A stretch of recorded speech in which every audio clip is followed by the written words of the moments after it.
ఆ రోజుల్లో ఎలా ఉండేవి? రిస్క్ షాట్లు ఎలా చేసేవాళ్ళు ఏంటనేది అందరి క్యూరియాసిటీ.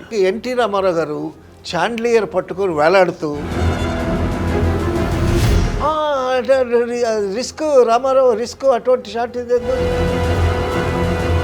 గొల్లపూడి మారుతిరావు గారు అబ్బాయి పెద్దవి వచ్చింది. So he's no more. ఈ వెనకటోరు పట్టుకుని నిలబడ్డానండి. అరిచేతులు అరికాళ్ళు చెమట్లు పడుతున్నాయి. నా చావు ఈ విధంగా రాసిపెట్టుంది, అందుకే నేను సినిమా ఫీల్డ్కి వచ్చానేమో. జయకుమార్ గారు, ఇప్పుడు మన షూటింగ్ అంటే చాలా రకాల హడిల్స్ బడిల్స్ అన్నీ ఉంటాయి. చాలా ఉంటాయి. ఫైట్స్ చేస్తున్నప్పుడు హీరోలు ఎలాంటి జాగ్రత్తలు తీసుకుంటారంటే ఇప్పుడంటే వచ్చినాయి రోప్ షాట్లు అని అవన్నీ. అవునవునవును. ఆ రోజుల్లో ఎలా ఉండేవి? రిస్క్ షాట్లు ఎలా చేసేవాళ్ళు ఏంటనేది అందరి క్యూరియాసిటీ. రిస్క్ షాట్లు అంటే కొంచెం వెనక్కి వెళితే మనం చెప్పండి. బిఎన్ రెడ్డి గారి టైంలో బిఎన్ రెడ్డి గారు ఒక మంచి సినిమాలు ఒక 3 చేశారు ఆయన. సినిమానికి పేరు వచ్చింది కానీ మంచి క్లాసికల్ సినిమాస్ చాలా బాగా తీస్తారు అనే పేరు వచ్చింది కానీ డబ్బులు సరిగ్గా రాలా. ఓకే. అప్పటికి పాతాళ భైరవ్ రిలీజ్ అయిపోయి ఫోక్లో రామారావు గారికి మంచి పేరు వచ్చింది, ఎస్వి రంగారావు మంచి పేరు వచ్చింది, డబ్బులు కూడా కాసులు కూడా కనకవర్షం కురిసింది. సో ఈ సోషల్ ప్రాబ్లమ్స్ మీద ఒక మెసేజ్ ఓరియంటెడ్ సినిమాలు తీసేదానికన్నా ఏదన్నా అట్లాంటిది ఒక ఫోక్లోర్ సినిమా చేస్తే మనము డబ్బులు సంపాదించినట్టు అవుతుందని బిఎన్ రెడ్డి గారు రాజమగుటం అని సినిమా స్టార్ట్ చేశారు. రాజమగుటం రామారావు గారిదే. రామారావు గారి హీరో, బిఎన్ రెడ్డి గారు producer and director. So start చేశారు. స్టార్ట్ చేసి మరి ఎన్టీ రామారావు గారి హీరో, మరి ఫోక్లోర్ హీరో ఎన్టీ రామారావు గారి ఫైట్లు గీట్లన్నీ చేయాలి కదా, ఫైట్లు ఉండాలి కదా మాస్కి. సో ఆ రోజు ఫైట్ షూట్ చేస్తున్నారు. షూట్ చేస్తుంటే ఫైట్ మాస్టర్స్కే కదా ఎక్కువ ఉంటుంది డైరెక్టర్ కన్నా. సో బిఎన్ రెడ్డి గారు లేట్గా వచ్చారు సెట్కి. వచ్చేసరికి ఎన్టీ రామారావు గారు చాండ్లియర్ పట్టుకొని వేలాడుతూ కత్తి పట్టుకొని తిప్పుతూ కిందనేమో వాళ్ళందరితో యుద్ధం చేయటం రిహార్సల్ చేస్తున్నారు. ఓకే. రిహార్సల్ చేస్తుంటే ఇంతలోకి బిఎన్ రెడ్డి గారు వచ్చి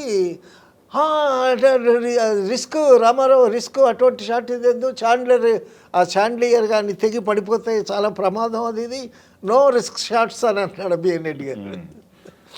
అదంటే రామారావు గారు దిగి, రెడ్డి గారు మీరు బయట కూర్చోండి, మేము చేసుకుంటాం ఎలాగో, ఫైట్ మాస్టర్ నేను చేసుకుంటాం, ఫైట్ మాస్టర్ మేము చేసుకుంటానండి, ఫైట్ బాగానే తీస్తాడు ఆయన, మీరు బయట కూర్చోండి అని చెప్పి బిఎన్ రెడ్డి గారికి ఫ్లోర్ బయట కూర్చేసి ఆయన అక్కడ కూర్చోబెట్టి మళ్ళీ వీళ్ళు లోపలికి వచ్చి మళ్ళీ చాండియర్ పట్టుకునే రామారావు గారు మళ్ళీ కిందన సైనికులతో కత్తి యుద్ధం చాండియర్ ఊపుతూ ఆ ఫైట్ డూపు లేకుండా రామారావు గారే చేశారనమాట. చేసిన తర్వాత అది ఎడిట్ చేసి చూసుకుంటే చాలా బాగుంది, చాలా బాగా వచ్చిందని మెచ్చుకున్నారు బిఎన్ రెడ్డి గారు. సో అప్పట్లో రిస్క్ షాట్లు కూడా హీరోలు చేసేవాళ్ళు. ఎందుకు, గొల్లపూడి మారుతిరావు గారి అబ్బాయి ఆయన వైజాగ్ షూటింగ్కి వెళుతూ ముందు స్టిల్స్ తీయమన్నాడు.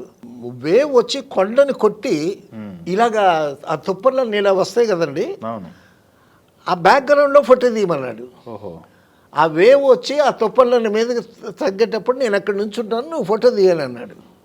అనంటే 2 స్టిల్స్ తీశాడు స్టిల్ ఫోటోగ్రాఫర్. లేదు ఈసారి పెద్ద వేవ్ వచ్చేటప్పుడు తీయాలన్నాడు. సో అలాగే ఒక పెద్ద వేవ్ వచ్చింది, ఈయన స్టిల్ తీశాడు.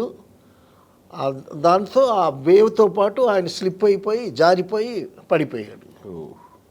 So he's no more. చూడండి ఎంత రిస్క్, అది లైఫ్ రిస్క్. సో ఆ విషాదం నుంచి బయటకు రావడానికి గొల్లపూడి మారుతిరావుకి చానాళ్ళు పట్టింది. పోతే మరి ఆ సినిమా గొల్లపూడి మారుతిరావు గారే డైరెక్ట్ చేసి ఫినిష్ చేశారు. ఓకే. అదొక రిస్క్. తర్వాత నాకొకటి జరిగిన రిస్క్ ఏంటండి అది? మేము సిరిసిరమ షూటింగ్ ఊటీ బయలుదేరుతున్నామండి. ఊటీ బయలుదేరుతుంటే అప్పుడు కంపార్ట్మెంట్లో టెక్నీషియన్స్ జయప్రద బ్రదరు వాళ్ళిద్దరు కూడా మాతోనే వచ్చారు. ఎక్కడ దగ్గర 30 మంది ఉన్నాం. అప్పుడు ప్రొడక్షన్ మేనేజర్ రామారావు అని ఒక ఆయన ఉండేవాడు. ఈ 30 మందిని కంపార్ట్మెంట్లో తోసేసి ఆ 30 మంది టికెట్లు నాకు ఇచ్చి ఆ 30 మందికి ఇవ్వాల్సినటువంటి బేటాలు కూడా నాకు ఇచ్చి మీరు కంపార్ట్మెంట్లో అందరికి పనిచేయండి అని అన్నాడు. సరే ప్రొడక్షన్ మేనేజర్లో అసలు బయలుదేరి దిగటం అంటే వాళ్ళదే చాలా పని ఉంటుంది. సరే నేను ఎక్కానండి. నాకు అప్పటికే ఆకలేస్తుంది. ఈ 30 టికెట్లు ఈ 30 మంది బేటాలు పట్టుకుని ఎక్కడ తింటాం? సరే మెడ్రాస్ ట్రైన్ ఎక్కామండి. ఎక్కితే చీకటి పడిపోయింది అప్పటికే. అది ఎక్కడ మెట్టుపాళయం వెళ్ళి ఆగుద్ది. మెట్టుపాళయం నుంచి వేరే ట్రైన్ ఎక్కాలి మేము. సరే ట్రైన్ వెళుతూ ఉంది. చలికాలం. మధ్యలో అరకోణం స్టేషన్ దగ్గర ఆగిందండి. ఆగేసరికి మా కంపార్ట్మెంట్ ఎదురుగా వేడిగా పాలు అమ్ముతున్నాడు. పాలు అమ్ముతుంటే నేను వెళ్ళి ఒక గ్లాస్ పాలు తీసుకొని తాగుతున్నాను. కొంత తాగాను. తాగేసరికి ట్రైన్ మూవ్ అవుతుంది. ట్రైన్ మూవ్ అవుతుంటే కిటికీలో నుంచి జయప్రద ఇలాగా టాటా అన్నట్టు చెయ్యి ఊపింది. నేనేమో స్టైల్గా చెయ్యి ఊపేసరికి ఇది మూడు దగ్గర పెట్టింది, ఇది కాలుతుంది. సో నెమ్మదిగా సిప్పులు వేసుకుని పరిగెత్తి వెళ్ళేసరికి ఆ టైము డోర్ లాక్ చేస్తుంది. ఇంతలోకి వెనక డోర్ వచ్చింది. 2 డోర్లు ఉంటాయి కదా కంపార్ట్మెంట్కి. వెనక డోర్ వచ్చేసింది. ఈ వెనక డోర్ పట్టుకుని నిలబడ్డానండి. మీరు చెబితే నమ్మరు, అలాగే ఈ డోర్ కూడా లాక్ చేసింది లోపల. అది చలికాలం, వింటర్, అందుకోసం కిటికీలు కూడా మూసేసుకున్నారు. సో మీరు చెప్తే నమ్మరు, నా చేతిలో రుమాలు ఉంది, ఒక మ్యాగజైన్ ఉంది, కాళ్ళకేమో స్లిప్పర్స్ ఉన్నాయి. అది పట్టుకుని నిలబడండి. దగ్గర 1 అవర్ ట్రావెల్ చేశానండి ఆ చీకట్లో. ఖర్చు వదిలేశాను. ఈ తర్వాత మ్యాగజైన్ వదిలేశాను. ఏదో వారపత్రిక ఏదో ఉంది, అది వదిలేశాను. అరిచేతులు అరికాళ్ళు చెమట్లు పడుతున్నాయి. తర్వాత ఆ చీకట్లో ఎలక్ట్రిక్ పోల్స్ వస్తుంటాయి కదా, ఆ పోల్ వచ్చేటప్పుడు దమ్మని ఒక సౌండ్ వస్తుంది. అప్పుడు ఇలా ఖర్చుకోవటం అనమాట.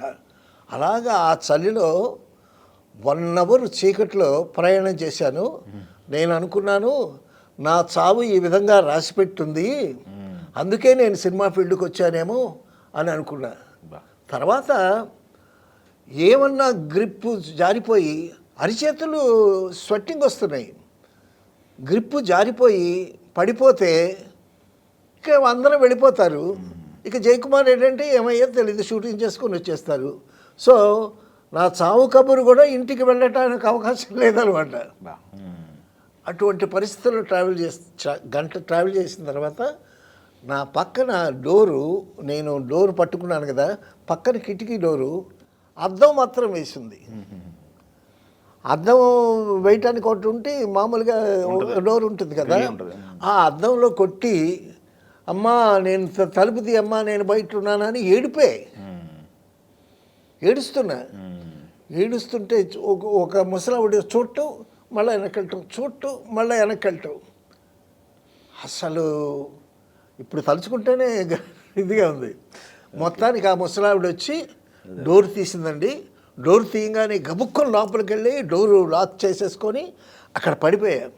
పడిపోతే ఆ గుండె ఇలా ఎగసి కొట్టుకుంటుంది అనమాట. తర్వాత లోపలికి వెళితే జయకుమార్ గారు ఏమైపోయారండి అంది జయప్రద. అంటే ఇలా జరిగిందమ్మా, నువ్వు చెయ్యి ఊపినందువల్ల వచ్చిన తిప్పలు ఇది అని చెప్పి, సరే కానీ ఈ విషయం విశ్వనాథ్ గారికి చెప్పబాకండి అన్నాను నేను. అంటే ఈవిడ వెళ్ళి చెప్పేసింది విశ్వనాథ్ గారితో. చెప్పొద్దన్నారు కానీ చెప్పింది. చెప్పొద్దన్నా చెప్పేసింది. ఆయన వచ్చి నేను ఇంత రిస్క్ అనుభవించిన వాడిని మళ్ళీ ఆయన మళ్ళీ నన్ను తిట్టాడు. నువ్వెందుకు అలా చేసావు, ఎవరన్నా బాయ్ని పంపించి తినడానికి ఏదైనా తెప్పించుకోవచ్చు కదా. ఆ రాత్రుల్లో అప్పుడు ఎక్కడ ఉంటుంది. ఒక షూటింగ్ అయితేనండి టీం వెళ్ళింది. ఆ పేర్లు అనవసరం, ఆ షూటింగ్ పేరు కూడా అనవసరం. ఒక అసిస్టెంట్ డైరెక్టర్ చనిపోయాడు, కారణం లేదు, తిరిగి వచ్చేసారు. ఒక టీం వెళ్ళింది. టీం తిరిగి వచ్చేసరికి ఆ టీంలో ఒక అసిస్టెంట్ డైరెక్టర్ మైనస్. హీరోలకైతే ఇంకా పెద్ద రిస్కులు ఉంటాయి. తెలుగు